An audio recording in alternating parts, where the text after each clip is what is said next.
Alright, buckle up, because we're about to take a roller coaster ride through the life of Albert Einstein, the guy who literally bent reality, just because he felt like it.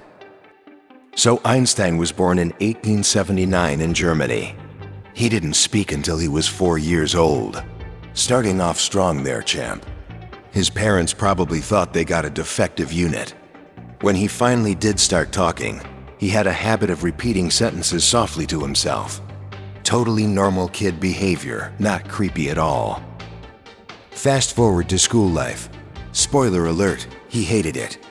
The rigid structures and rote memorization didn't sit well with him. Who could have guessed that the guy who'd later redefine physics wasn't a fan of sitting quietly and copying notes? His teachers labeled him as slow and lazy. Classic move, if a kid doesn't fit the mold, just assume they're broken. Meanwhile, Einstein was probably daydreaming about riding alongside beams of light while everyone else was struggling with basic arithmetic. At 16, Einstein decided he'd had enough of Germany and its educational buzzkill. He moved to Switzerland, probably because the chocolate is better and the schools are less German.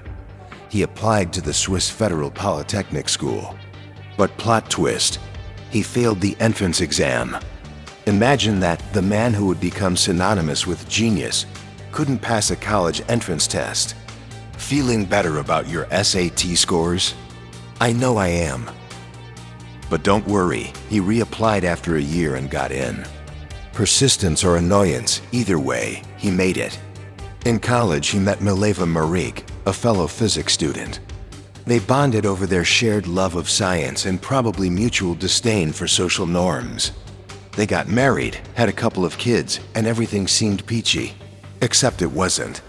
But we'll get to that dumpster fire later. After graduating, Einstein couldn't land a teaching job. Shocking, I know. So he took a job at the Swiss Patent Office. Not exactly the career trajectory you'd expect, but hey, at least he wasn't unemployed. While reviewing other people's inventions, he had plenty of time to think about how the universe works. Because why focus on your actual job when you can casually redefine reality on company time? Let's talk about 1905, also known as Einstein's "I did more in a year than you'll do in a lifetime" phase. He published 4 papers that would forever change physics. 4 groundbreaking papers in 1 year. I struggle to decide what to have for breakfast, and this guy's over here, reshaping fundamental concepts of existence. First up, the photoelectric effect. He explained how light can act both like a wave and a particle. No big deal, just casually dismantling established physics. This would later earn him a Nobel Prize, because of course it did. Next, he tackled Brownian motion, providing empirical evidence that atoms and molecules exist. You know, in case anyone was still on the fence about that.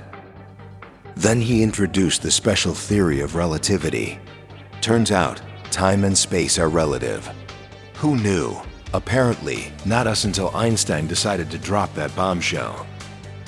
And finally, E equals mc squared. Energy equals mass times the speed of light squared.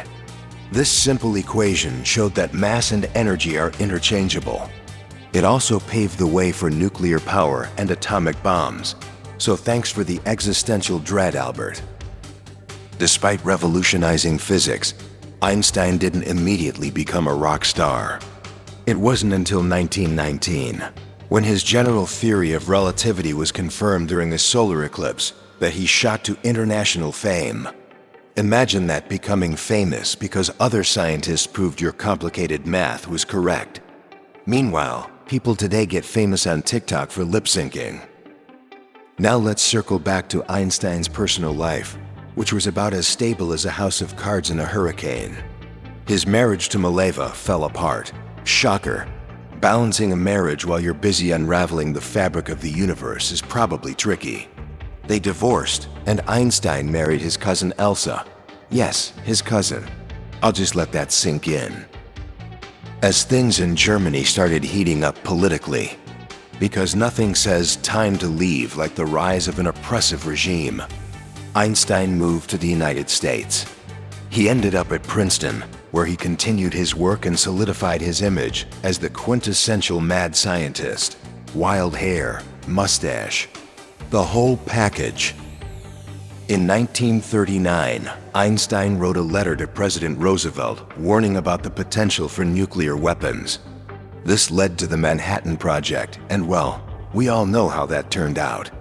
Einstein later expressed regret, saying that if he'd known the consequences, he would have become a watchmaker instead. A bit late for that career change, but it's the thought that counts. He spent his later years chasing the elusive unified field theory, trying to combine all fundamental forces into one grand equation. He didn't succeed, but who can blame him? It's like trying to assemble IKEA furniture without instructions, frustrating and probably impossible.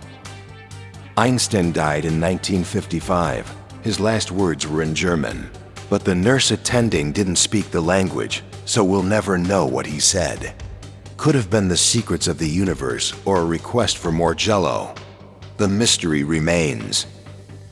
After his death, a doctor stole his brain. Because that's a normal thing to do. They wanted to see what made him so smart. Spoiler alert, they didn't find anything unusual. Turns out, being a genius isn't about having a weird-looking brain. Who would have guessed? So what's the takeaway here? Einstein was a late-talking, school-hating, patent office-working guy who failed his way to success. He showed that sometimes the system doesn't recognize true talent, and that you can change the world even if you don't fit the mold. Also, maybe avoid marrying your cousin, regardless of how smart you are. In the end, Einstein taught us that curiosity and persistence can lead to extraordinary things, and that it's okay to have a bad hair day if you're busy unraveling the secrets of the cosmos. If you enjoyed this deep dive into the chaotic life of Albert Einstein, feel free to like the video and subscribe, or don't. Time is relative after all.